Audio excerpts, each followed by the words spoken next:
Hello, my name is Teresa Ryder. I am the Director of Partnerships with the Indigenous Tourism Association of Canada, and I'm here today to talk to you about the Indigenous Tourism Destination Fund.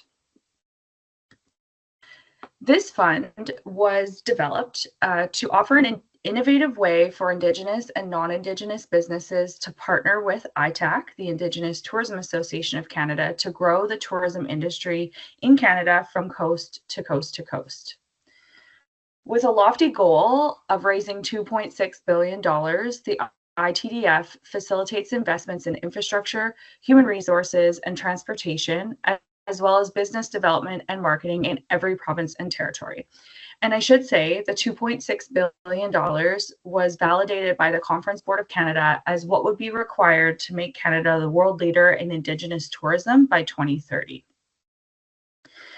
So with this vision for growing to be the world leader by 2030, this would mean that Indigenous tourism businesses in Canada would contribute $6 billion annually to Canada's GDP.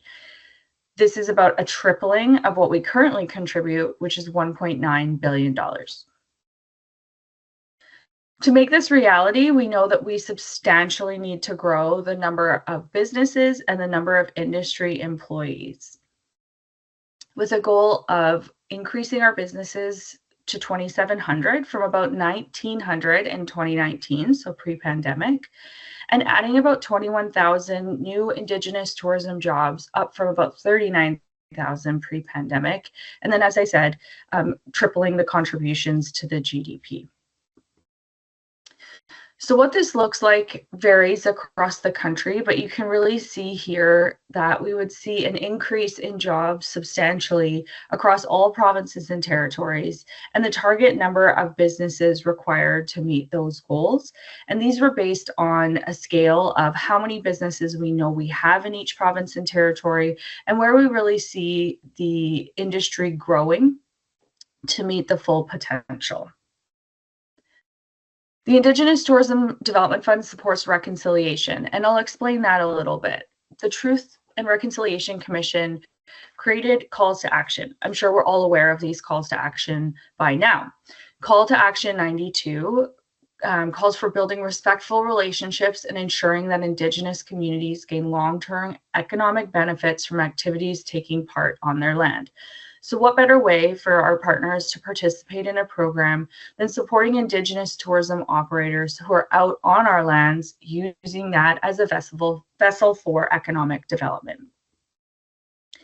It also supports our federal growth strategy. So in 2023, a new strategy was launched that highlighted the importance of various partnerships to grow the tourism industry at large from coast to coast to coast, one of which was partnering to grow Indigenous tourism. This strategy is designed to grow tourism in Canada by 40%, which is a very aggressive goal. But as I've just told you, the goal for ITAC is to continue to build the Indigenous tourism industry, which pre-pandemic was outpacing the mainstream tourism industry. And so this fund is really developed to meet this ambitious target. So how does it work? Partners can contribute to the Indigenous Tourism Destination Fund in a number of ways, and it's flexible based on the type of business that the operator or the organization is doing, and it can be a percentage or a flat fee, but at the end of the day, the contribution is passed on to the end consumer. So for example, if a hotel chain were to participate in the ITDF, they would collect 25 cents, like an eco fee or like a destination fee, that would be added per room night to the bill. So if they had a million room nights in a hotel chain per year, that would amount to $250,000 contributed towards the Indigenous Tourism Destination Fund. We've also proposed that this model could be used for destination marketing organizations who could contribute a flat fee, a percentage of their operating budgets towards the fund. And we've also seen operators who have said, simply put, 25 cents is too small of a contribution for their visitors to make towards the fund. and some are contributing as much as $10 towards the fund per guest, just because of the experience being more high-end. We also want to recognize the partners that are working alongside the Indigenous Tourism Destination Fund, and with the mark that they can use on their websites and other promotional materials, and identifying these partners as a force for good in the eyes of consumers. New research that ITAC was just completed shows that consumers overwhelmingly want to know that they are supporting Indigenous businesses, they want to participate in authentic Indigenous tourism, and they believe in a fund like this to help support economic opportunities for Indigenous people beyond just what the government is currently doing. We've seen several leading partners that have joined us at the outset. This is just a subset of those partners.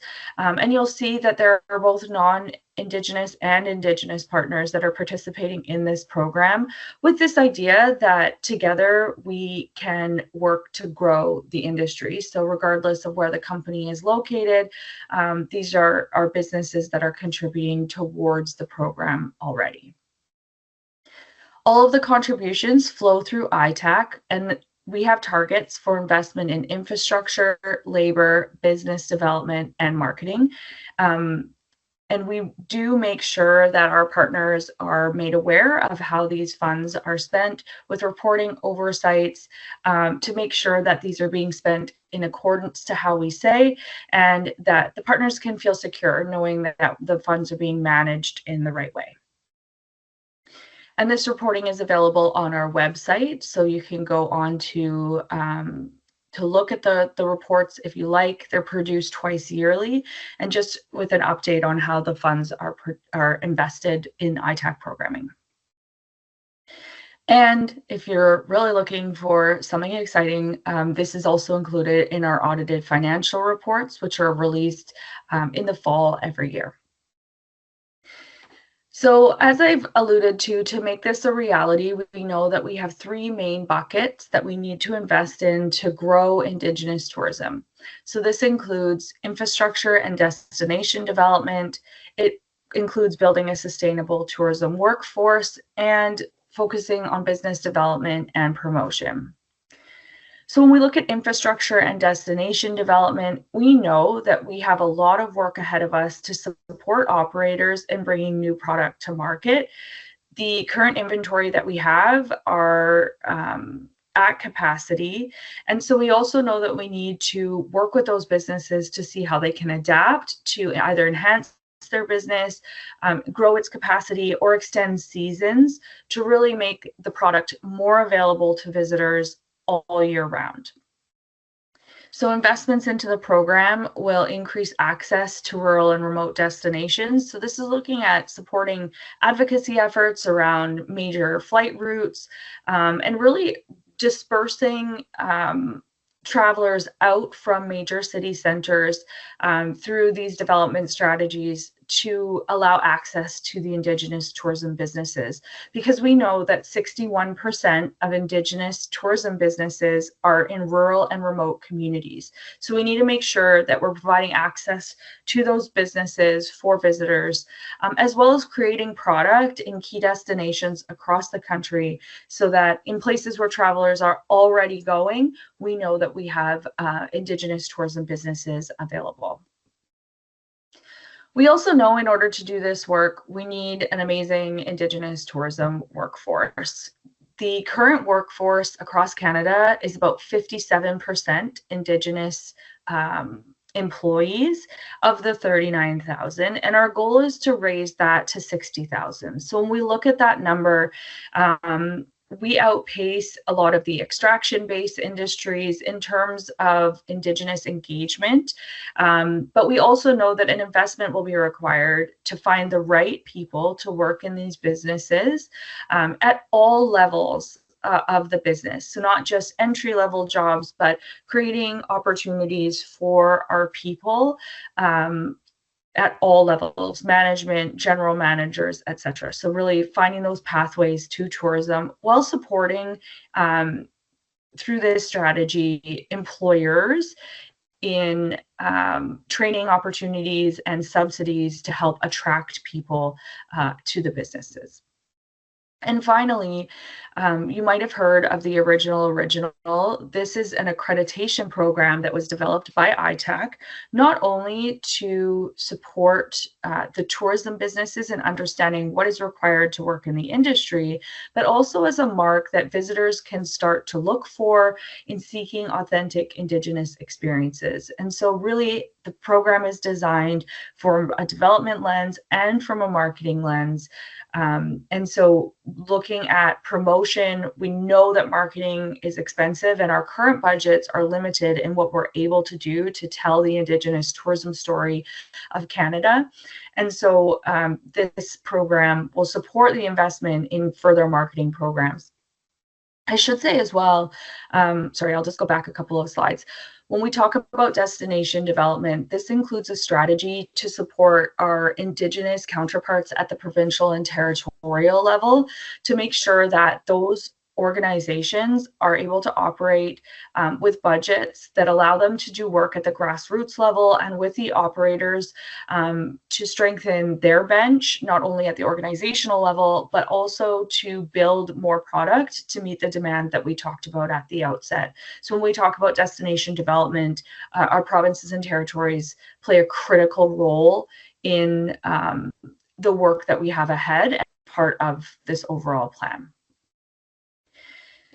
And so if we look to every $1,000 that's contributed to the fund, investments will be made in the following way. And of course, these are scalable as we add zeros, hopefully to the end of the 1,000.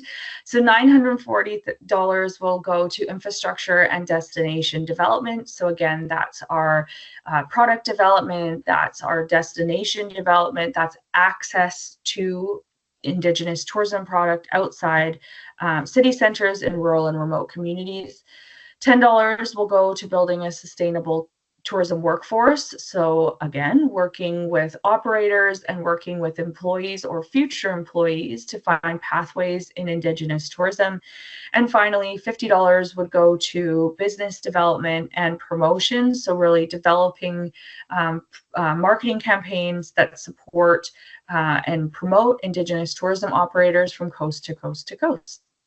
And so the call to action and where you can find out more is for businesses to become a partner.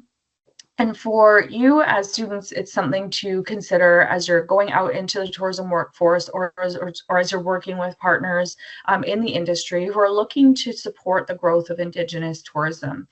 And so you can learn more at itdf.indgenoustourisim.ca. That's where you'll find our reporting, as well as more information about what this means by province and territory.